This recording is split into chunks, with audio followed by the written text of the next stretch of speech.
যেই দেশে মরা কঙ্কাল কবরের ভিতরে শান্তিতে ঘুমাইতে পারে না, সেই দেশে মাটি উপরে কিভাবে জীবিত থাকবো?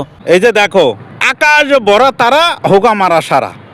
দেখছো কি সুন্দর পদ্মা ব্রিজটারে খাই ফেলাইতেছে নিচের থেকে। কোন দেশে আমরা বসবাস করতেছি? যেই দেশে মৃত মানুষ কবরে শান্তিতে ঘুমাইতে পারে না, কঙ্কাল পর্যন্ত উঠাই বিক্রি করে দেয়, এই দেশে এখনো যে ব্রিজটা দাঁড়াই আছে, এইটাই তো ভাগ্য ভালো।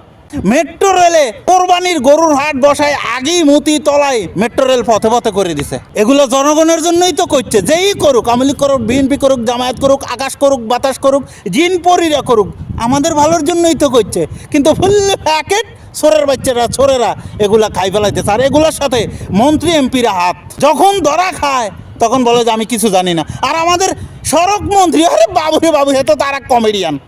ধরা ফুললে কোথারে ঘুরাই ফেসাই নারী বুড়ি তার কাছে ফেল।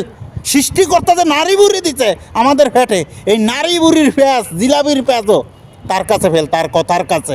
এমন এক পানির হওয়ার দেশে আমরা হাঙ্কির হওয়া ওই বসবাস করতেছি।